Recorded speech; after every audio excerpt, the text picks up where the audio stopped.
Dear student, हमारे class 11 आप देखेंगे हमारा न्यू चैप्टर है चैप्टर 10 स्ट्रेट लाइन। ठीक है, तो सबसे पहले देखो आज हम बात करते हैं स्लोप ऑफ ए लाइन। ठीक है भाई, तो सबसे पहला फंडामेंटल है, फर्स्ट है स्लोप ऑफ ए लाइन।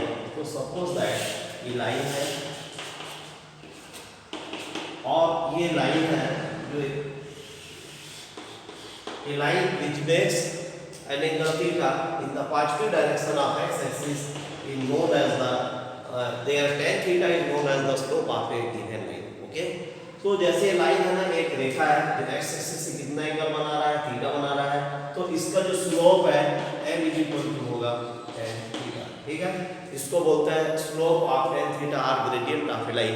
किसी रेखा की प्रवणता m बराबर होगा tan थीटा, अपन इसको ऐसे हिंदी में बोल सकते हैं। ओके, अब देखो दूसरी बात है, अगर ये line perpendicular to x axis है, if the line is parallel to x axis, यानी अगर कोई भी लाइन या कोई भी line parallel to x axis, तो ये कोई एक्स एक्सिस के समांतर है, तो कितना एंगल बनाएगा, कितना थीटा इज इक्वल टू 0, यानी कितना कोण बनाएगा theta is equal to 0। So if the line is parallel to x axis, है ना, अगर ये पैरेलल टू एक्स एक्सिस है तो थीटा इज इक्वल टू 0। ठीक है, अगर रेखा एक्स एक्सिस समांतर है तो theta is equal to 0, m is equal to tan 0 is equal to 0। ठीक है, if the line is parallel to x axis then there slope will be 0। Third condition को देखो, if the line is perpendicular to x axis, if the line is perpendicular to x axis, this is the line is perpendicular to x axis, तो अगर कोई रेखा x axis पर लंब है तो उसकी जो स्लोप होगा, जो यहाँ पर जो तुम्हारा एंगल है कोण है थीटा 90 हो जाएगा, m is equal to tan 90 is equal to जाएगा इंफिनिटी। ठीक है ना, तो अगर line perpendicular to x axis है then there slope will be infinity, means not define या अपरिभाषित। ठीक है, इसके बाद देखो question number fundamental third, fundamental number 4।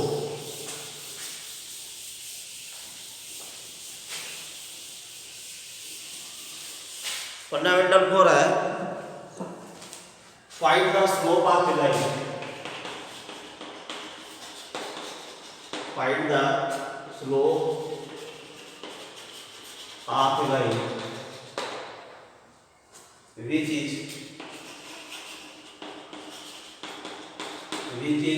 passes through 2 points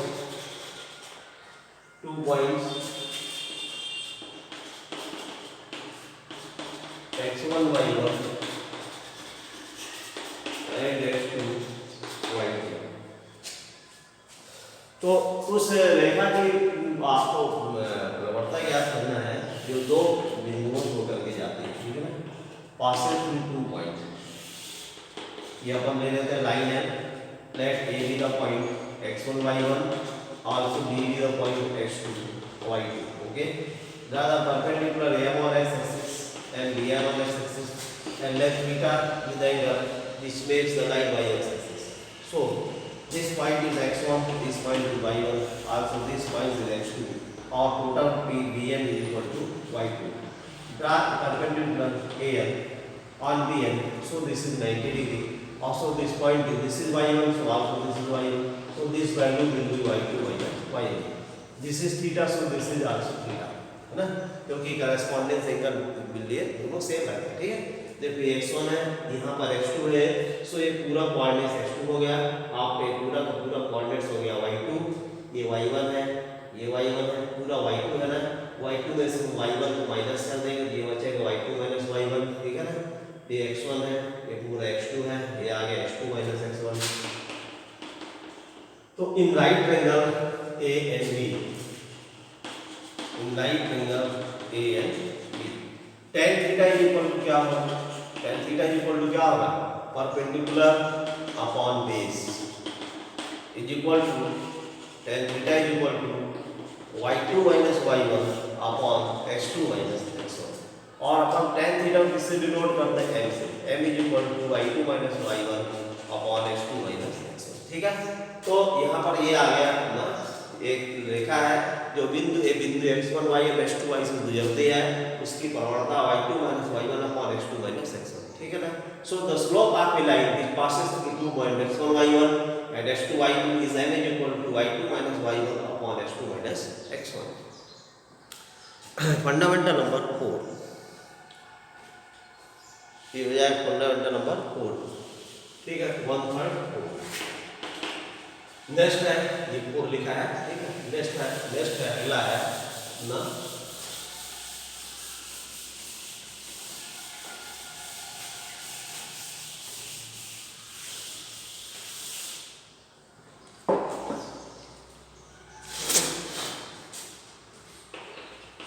find the slope of line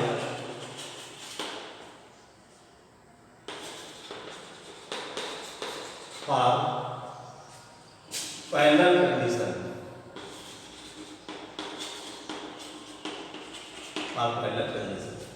तो जो स्लोप फाइंड करना है जब लाइन पैरेलल से, है ना। देखो यहाँ पर इस टाइप का है, आपको ये दो लाइन दिया है, ये देखो L1 L2 एंगल θ1 बना रहा है, θ बना रहा है, ठीक है। तो आपको मालूम है पैरेलल समांतर सर,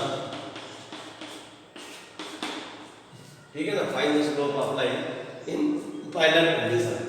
तो देखो अगर लाइन समांतर है, since the lines are parallel, since lines are parallel, so θ1 is equal to θ2, tan θ1 is equal to tan θ2, तो m1 is equal to m2।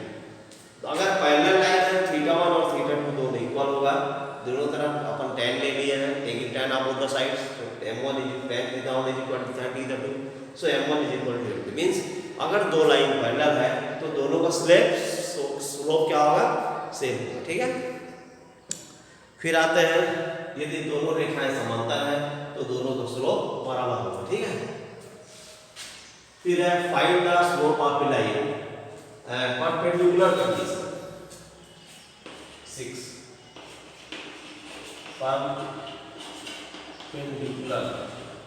Perpendicular conditions, यानी अगर कोई लाइन परपेंडिकुलर है तो उस समय स्लोप का कंडीशन क्या होगा, ठीक है।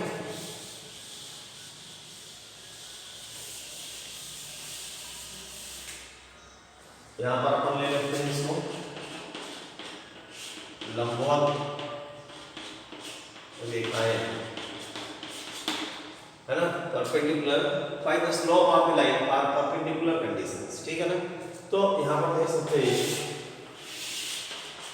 x o y, first line है L1, second line L2 o a b, ये θ1 बना रहा है एंगल, ये परपेंडिकुलर 90 डिग्री यहाँ पर है, ठीक है। तो देखो ये पहली लाइन है L1 है, ये दूसरी रेखा L2 है, ये दोनों 90 डिग्री पर लंबवत है, ठीक है ना। तो बहिष्कोण प्रमेय से हम जानते हैं, so now in exterior theorem, ठीक है। तो since L1 and L2 are perpendicular, so by exterior theorem θ1 is equal to 90 plus θ2, ठीक है। So by exterior theorem, taking tan of both the sides, tan θ1 is equal to tan 90 plus θ2, tan 90 plus θ is equal to minus cos θ minus 1 upon tan θ2। अब अपने को देखो मालूम है यहाँ पर ये θ1 है ना, इसका स्लोप m1 हो जाएगा tan θ1, फिर ये स्लोप θ2 है, तो यहाँ पर ये m2 इक्वल टू कितना होगा tan θ2, ठीक है। सो देखो here m1 is equal to -1 upon m2, इसको यहाँ से क्रॉस मल्टीप्लिकेशन कर देंगे तो m1 into m2 is equal to होगा -1, ठीक है। तो if the line are perpendicular then the product of their gradient will be -1, ठीक है। तो अगर दो लाइन परपेंडिकुलर है तो जो इसका स्लोप होगा यानी जो ग्रेडियंट होगा, है ना, ठीक है, वो अपने आप कितना हो जाएगा, -1।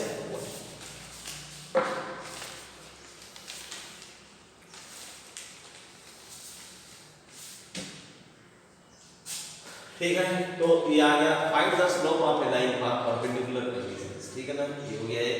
अगर दोनों रेखाएं लंबवत हैं, देखो L1 और L2 ये लंबवत है, 90 डिग्री बना रहे हैं, ठीक है, तो ये बाय स्कोप होने से θ1 = 90 + θ2 आ गया, दोनों तरफ tan ले लेंगे, tan 90 + θ -cos θ हो गया, और यहाँ पर आ गया m1 = -m2, सो m1 m2 = -1। अब लास्ट कंडीशन है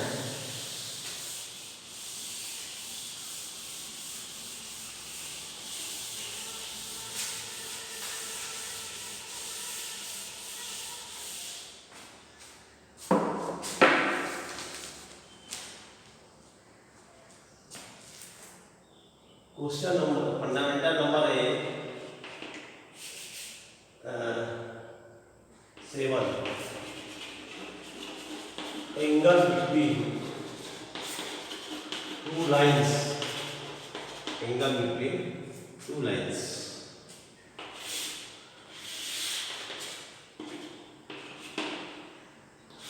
Let L1, this is second line is L2, that which makes the angle θ1 from x-axis θ2 and let angle between A, B, C। तो यहाँ पर देखो ये दो रेखाओं के बीच का कोण ज्ञात करना है, ठीक है, तो since L1 and L2 are two lines which makes the angle theta and which makes θ1 from x-axis also θ2 from x-axis, okay, so their slope is m1 = tan θ1 also slope from this, m2 = tan θ2, ठीक है, इसकी प्रवणता m1, इसकी प्रवणता m2 बराबर tan θ2 है। सो यहाँ पर अपन लिखेंगे right angle ABC by exterior theorem θ1 = θ + θ2, ठीक है, by exterior theorem, by exterior theorem.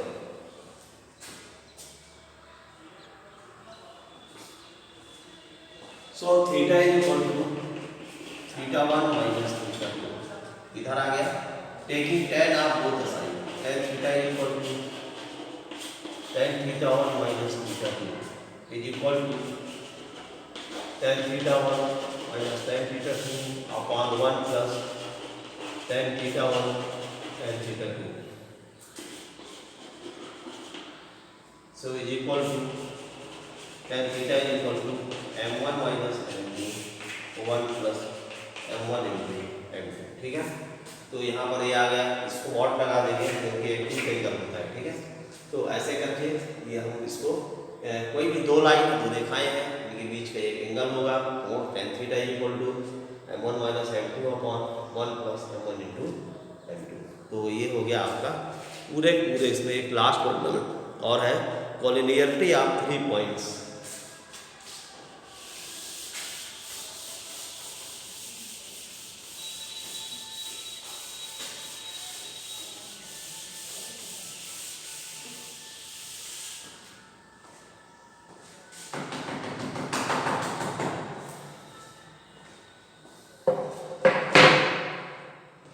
Collinearity of 3 points।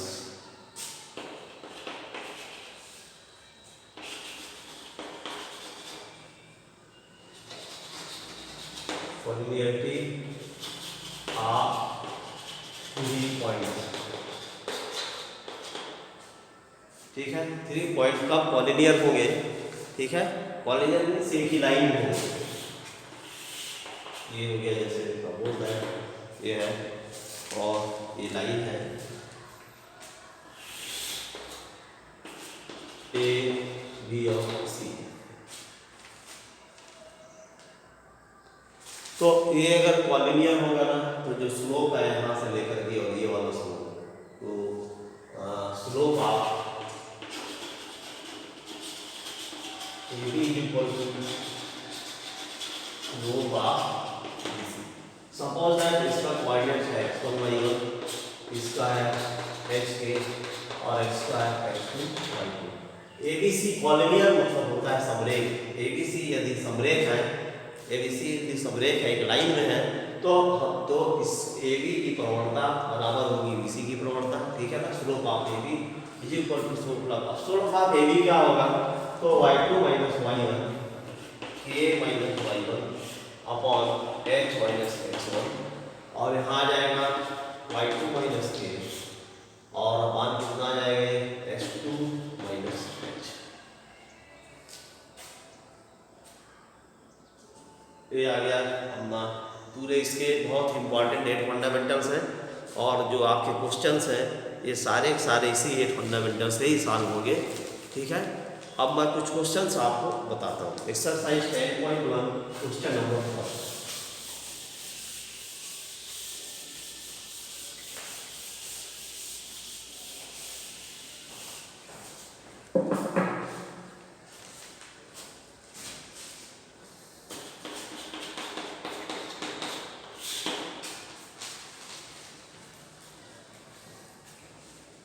Exercise 10.1 question number 1.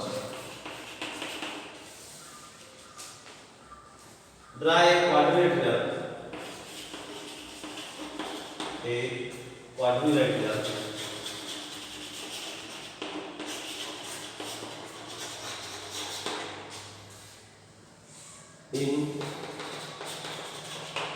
In the Cartesian plane.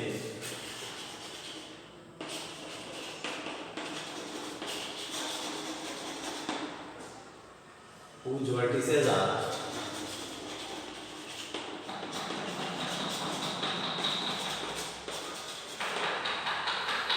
-4, 5, 0, 7, 5, -5, -4 और -4। ये क्वेश्चन है draw a quadrilateral in the plane. एक चतुर्भुज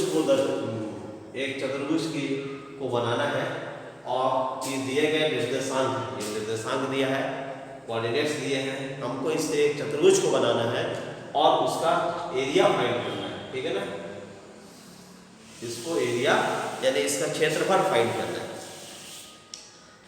तो अपन अब इसको बनाते हैं, ठीक है। तो पहले -4, 5 पहले इसको ऐसे बनेगा।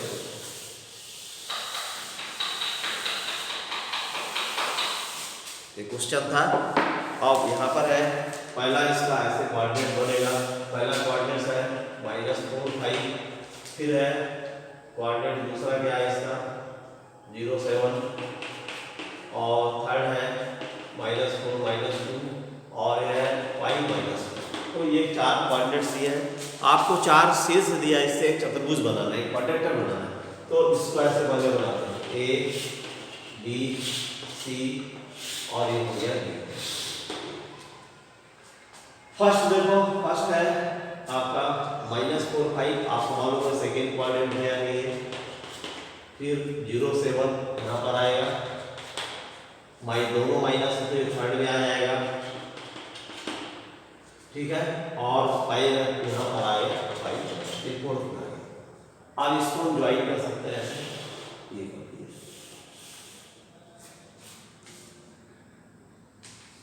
A, B, B, इसको कर दो B और इसको कर दो C।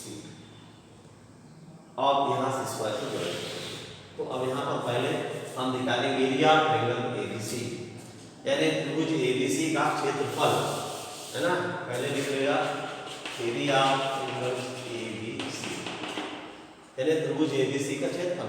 क्लास 10 में आप लोग पढ़े हो। सबसे पहले अपन इसको ले लेंगे x1 y1, ये x2 y2, और यहाँ पर आ जाएगा x3 और y3।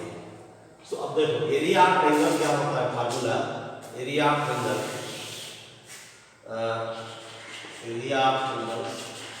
ABC equal to half x1 y2 minus y3, ये फार्मूला है, plus x2 y3 minus y1 plus x3 y1 minus y2। So is equal to half x1 minus 4, y2 minus y3 minus 2 minus 7 plus x2 minus 4, y3 minus y1 7 minus 5 plus x3 0 into y1 minus y2 5 minus minus plus 5 plus 2. So is equal to minus 4 into minus 9 minus 4 into 2 और ये तो पूरा 0 हो जाएगा, ठीक है। तो यहाँ पर आ जाएगा 1/2 minus minus plus 36 minus 8 equal to 28 upon 2 equal to 48।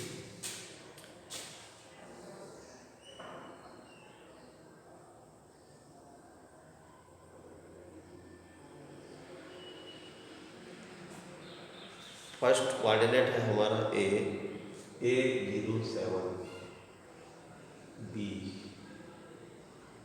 एक सेकेंड,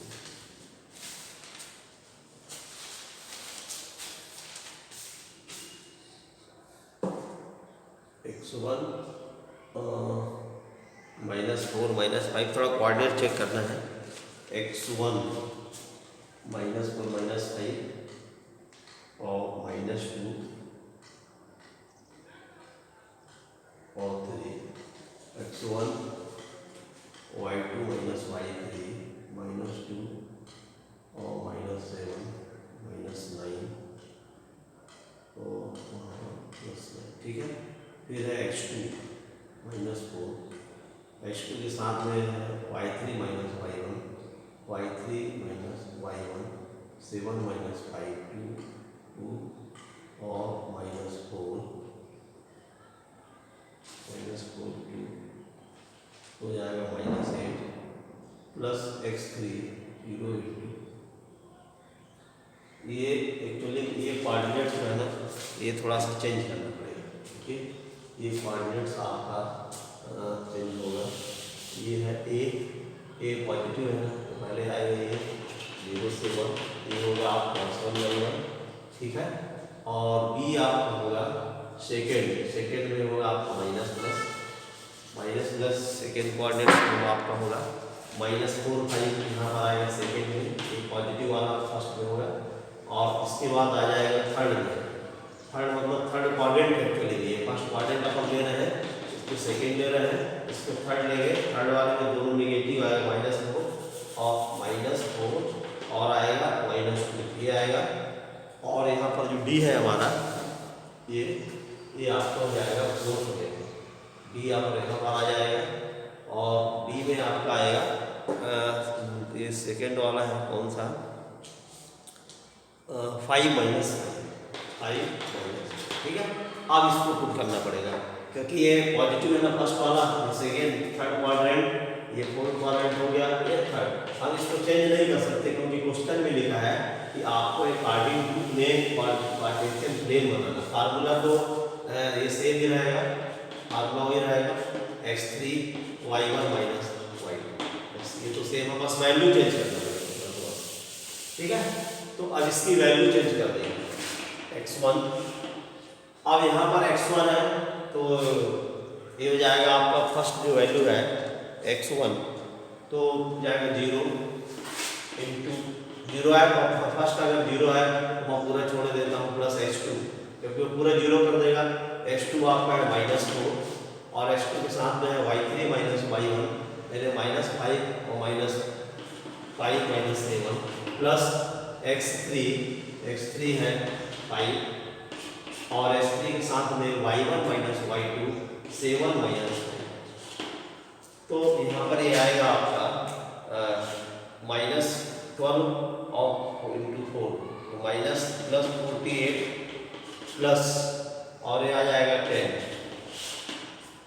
तो ये आ जाएगा 58/2 इक्वल टू 29 स्क्वायर यूनिट।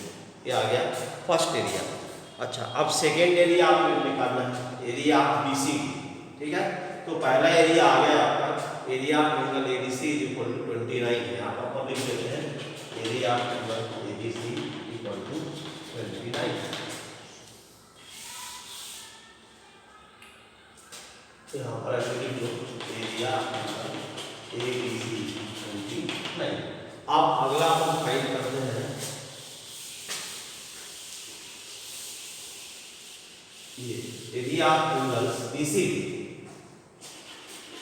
त्रिभुज बीसीडी का क्षेत्रफल बीसीडी 1/2। ठीक है, अब अपन देखो इस कोऑर्डिनेट से भूलते हैं, नए सिरे से चलते हैं।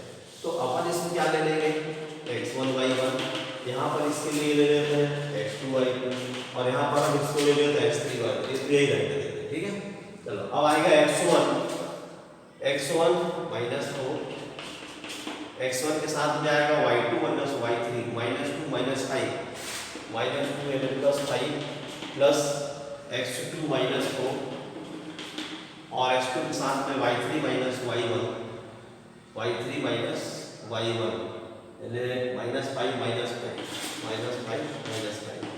Plus x3 5 y1 minus y2 5 और माइनस y2 प्लस, तो यहाँ पर आए 1/2। ठीक है, 3 और माइनस 12 10 -14 और ये कितना है प्लस 35। ठीक है,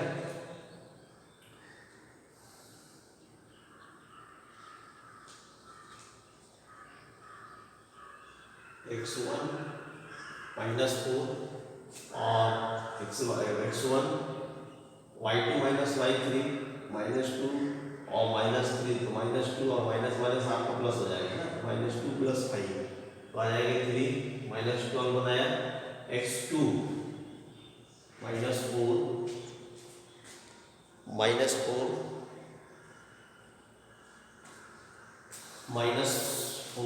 x2 y3 minus y1 -5 -10 into -4 तो हो जाएगा +40। ठीक है, आएगा 75 और -12, तो 75 -12 तो 63, ये आएगा 63/2 स्क्वायर ईडी। तो एरिया क्वाड्रिलेटरल, एरिया जो क्वाड्रिलेटरल है ABCD इज इक्वल टू पूरे चतुर्भुज का क्षेत्रफल आ जाएगा, त्रिभुज ए है ABB का क्षेत्रफल प्लस त्रिभुज BAB इसको ले लेते हैं C प्लस त्रिभुज BCD का क्षेत्रफल BC।